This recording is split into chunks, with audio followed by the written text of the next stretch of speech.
Hello friends, welcome back to our channel. బంగ్లాదేశ్లో మైనార్టీలపై దాడులు జరుగుతున్న నేపథ్యంలో బ్రిటన్ సంచలన విషయాన్ని వెల్లడించింది. బంగ్లాదేశ్లో ఉగ్రవాదులు దాడులకు పాల్పడే అవకాశం ఉన్నట్టు తెలిపింది. ఈ మేరకు తమ దేశ పౌరులకు ట్రావెల్ అడ్వైజరీని జారీ చేసింది. Foreign Commonwealth development office FCDO ఓ ప్రకటన విడుదల చేసింది. రద్దీగా ఉండే ప్రాంతాలు, మతపరమైన భవనాలు, రాజకీయ ర్యాలీలు, విదేశీ పౌరులు తరచుగా సందర్శించే ప్రదేశాల్లో తీవ్రవాద దాడులు జరిగే అవకాశం ఉందని తెలిపింది.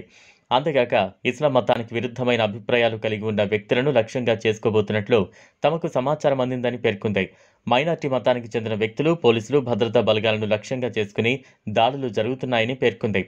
వీటిలో ప్రధాన నగరాల్లో ఇంప్రూవైజ్డ్ ఎక్స్ప్లోజివ్ డివైస్ IED దాడులు ఉన్నాయని, బంగ్లాదేశ్ అధికారులు ప్రణాళికబద్ధమైన దాడులను తిప్పికొట్టేందుకు కృషి చేస్తున్నారని, అందుకే ఆంక్షలు విధిస్తున్నారని పేర్కొంది.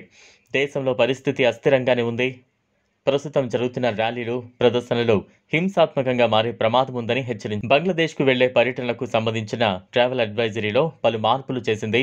FCDO ఆదేశాలు ఉల్లంఘిస్తే ప్రయాణ బీమా చెల్లబోదని స్పష్టం చేసింది. ఇదిలా ఉంటే రాజుల సొమ్ము రాళ్లపాలు అంటారు పెద్దలు. ఈ సామెత ఎందుకు పుట్టిందో తెలియదు కానీ తాజాగా అంతర్జాతీయంగా వెలుగులోకి వచ్చిన ఓ సంఘటన ఆశ్చర్యం గొలుపుతోంది.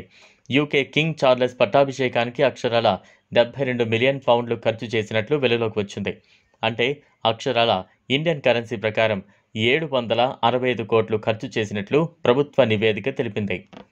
రాజుగా చార్లెస్ గత సంవత్సరం 2023 మే 6న పట్టాభిషేకం జరిగింది. 40వ బ్రిటన్ చక్రవర్తిగా ఆయన రికార్డు సృష్టించారు. 2022 సెప్టెంబర్లో తల్లి ఎలిజబెత్ II మరణించడంతో చార్లెస్ రాజు అయ్యారు. వెస్ట్ మినిస్టర్ అవేలో సంప్రదాయబద్ధంగా ఈ వేడుక నిర్వహించారు. ఈ వేడుకలకు భారత ఉపరాష్ట్రపతి జగదీప్ ధన్కర్, ప్రపంచ నలుమూలల నుంచి ప్రతినిధులు తరలివచ్చారు. అయితే ఈ పట్టాభిషేకానికి 765 కోట్లు ఖర్చు చేసినట్లు తాజా నివేదికలో వెల్లడైంది. వేదిక కోసమే 50.3 మిలియన్ పౌండ్లు ఖర్చయిందని, పోలీసింగ్ ఖర్చుల కోసం మరో 21.7 మిలియన్ పౌండ్లు ఖర్చయిందని సాంస్కృతిక శాఖ తెలిపింది. ఇక కింగ్ చార్లెస్ IIIకి భారత్తో ప్రత్యేక అనుబంధం ఉంది. ఆయన యువరాజుగా ఉన్నప్పుడు 2007లో భారత్లో పర్యటించారు. 2019 నవంబర్లో కూడా ఆయన భారత్కు వచ్చారు. ముంబైలో పాఠశాల విద్యార్థులతో కలిసి తన 71వ జన్మదిన వేడుకలు జరుపుకున్నారు. అంతర్జాతీయ వేదికలపై భారత్కు ఖచ్చితంగా తగిన ప్రాధాన్యం ఇవ్వాల్సిందేనని నొక్కి చెప్పేవారు.